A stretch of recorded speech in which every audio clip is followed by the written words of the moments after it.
El neotomismo. Tutorial sobre el neotomismo. También puede considerarse como realismo no naturalista el neotomismo contemporáneo, interesado en sostener la realidad independiente no sólo de los objetos materiales o naturales, sino también de los objetos espirituales, alma y Dios, por lo que se niega a la reducción propia de otras formas del realismo, del modo de ser de todos los objetos al de los objetos naturales. La defensa del realismo coincide, desde este punto de vista, con la defensa de la metafísica clásica aristotélico-tomista y de sus conceptos fundamentales, los de sustancia y causa, que no incluyen connotaciones que limiten su validez al mundo natural. El realismo neotomista se puede decir que es un realismo metafísico en el cual la polémica antiidealista es sugerida por la exigencia de emplear los conceptos tradicionales de la metafísica para las necesidades de la apologética religiosa. El desarrollo del movimiento neotomista comienza a raíz de la encíclica Aeterni Patris de León XIII, 4 de agosto de 1870, la cual exhortaba al estudio de la filosofía de Santo Tomás, considerada como la única verdadera. Centros del movimiento neotomista fueron bien pronto las universidades de Friburgo, en Suiza, y de Lovaina, en Bélgica, donde se fundó en 1889 un Instituto Superior de Filosofía. En Italia se fundó en Roma en 1891 la Academia Romana de Santo Tomás, y en los últimos tiempos los estudios filosóficos tomistas encontraron su centro en la Universidad Católica de Milán. Hoy, un numeroso grupo de pensadores de todos los países expone, en sus diversos aspectos, el pensamiento de Santo Tomás, defendiéndolo polémicamente contra las diversas orientaciones de la filosofía contemporánea.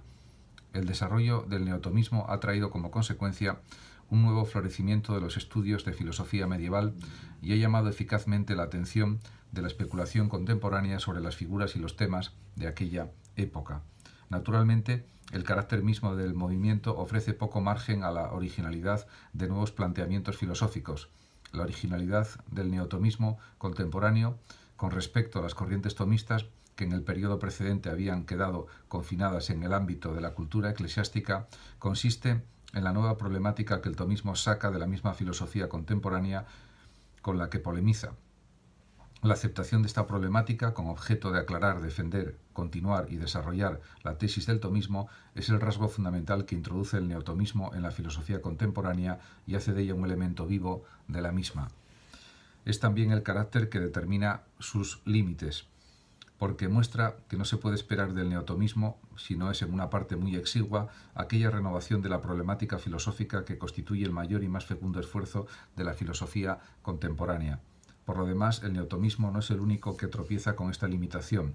Otras escuelas filosóficas contemporáneas permanecen inmóviles en la problemática del idealismo y del espiritualismo del siglo XIX y no manifiestan ninguna necesidad o voluntad de renovarla.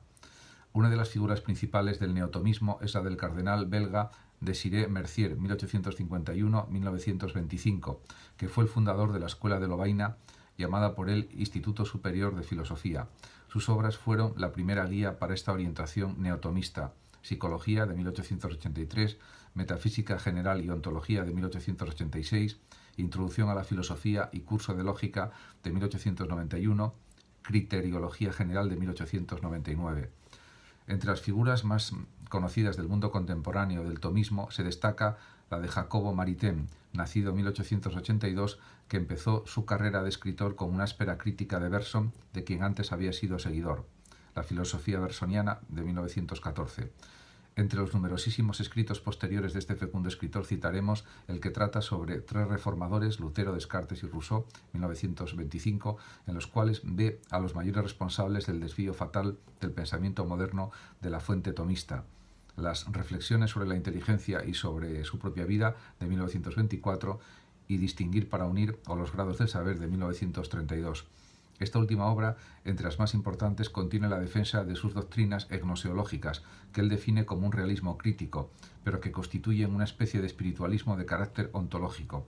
Maritain toma como punto de partida la evidencia del ser en su identidad para la conciencia, puesto que la inteligencia se dirige primero no a sí misma ni a mí, sino al ser.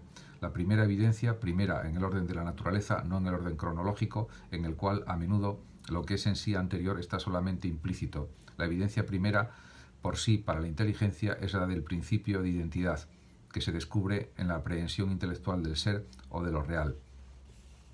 En realidad, a pesar de referirse comúnmente a Santo Tomás y de su buena voluntad de permanecer fieles a sus enseñanzas, los pensadores neotomistas se diferencian a menudo entre sí no menos que los filósofos que pertenecen a escuelas diversas.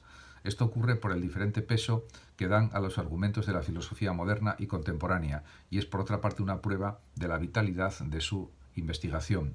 Su enemigo común es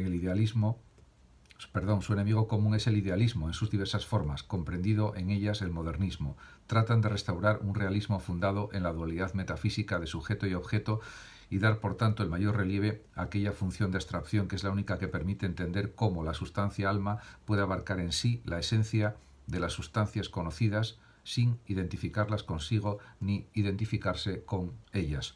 El otro punto central del tomismo, en el que el neotomismo insiste mucho, es el principio de la analogía del ser.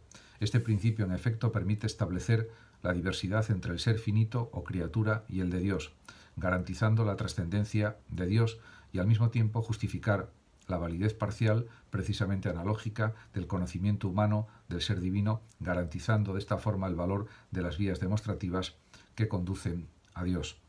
El neotomismo toma a menudo el nombre de neoescolástica, pero este vocablo es impropio porque la escolástica no se reduce al tomismo, sino que muestra históricamente una riqueza de orientaciones especulativas que no pueden ser reducidas a una sola de sus manifestaciones.